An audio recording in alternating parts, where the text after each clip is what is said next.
এই ধরনের প্যাটার্ন তৈরি করতে চাইলে আমাদের যেটা করতে হবে, প্রথমে আমরা টুলবার থেকে রেক্টেঙ্গেল টুলটা দিয়ে একটা শেপ ক্রিয়েট করে নেব। ওকে, তারপর আমরা চলে যাবো গ্রেডিয়েন্টে, তারপর এখান থেকে একটা গ্রেডিয়েন্ট কালার অ্যাড করে নেব। এক পাশে আমরা ব্ল্যাক রাখবো আর মাঝের পয়েন্টের মধ্যে আমরা হোয়াইট কালার দেব। এই পয়েন্টের মধ্যে আমরা ব্ল্যাক কালার দিয়ে দেব। ওকে, তারপর আমরা এখান থেকে কিছু অ্যাডজাস্ট করে নিচ্ছি। আপনারা সেম প্রসেস আমার মতোই করে নেবেন। ওকে, তারপর এটাকে আল্টার প্রেস করে আমরা কপি করে নেব। তারপর কিবোর্ড থেকে কন্ট্রোল ডি প্রেস করব, তাহলে ডুপ্লিকেট হতে থাকবে। ওকে, তারপর সবগুলোকে সিলেক্ট করে নেব।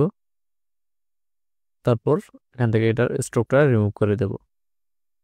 তারপর মাউস রাইট ক্লিক করে গ্রুপে করে নেব। ওকে, তারপর শিফট প্রেস করে ছোট করে নেব। তারপর আল্টার প্রেস করে কপি করে নেব। তারপর শিফট প্রেস করে রোটেট করে নেব। তারপর এটাগুলোকে ফিট করে নেব সুন্দরভাবে। তারপর নোটটা সিলেক্ট করে নেব। তারপর টুলবার থেকে অ্যালাইনমেন্ট করে নেব। ওকে, তারপর এগুলোকে আবার গ্রুপ করে নেব। তারপর আল্টার প্রেস করে কপি, তারপর আবার রোটেট করে নেব। তারপর এটাকে সুন্দরভাবে এখানে ফিট করে নিচ্ছি।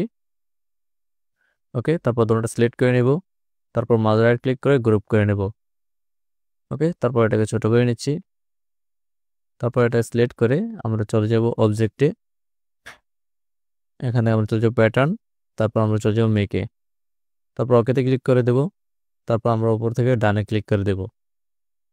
ওকে, তারপর টুলবার থেকে একটা রেক্টেঙ্গেল টুলটা নিয়ে আমরা একটা শেপ ক্রিয়েট করে নেব।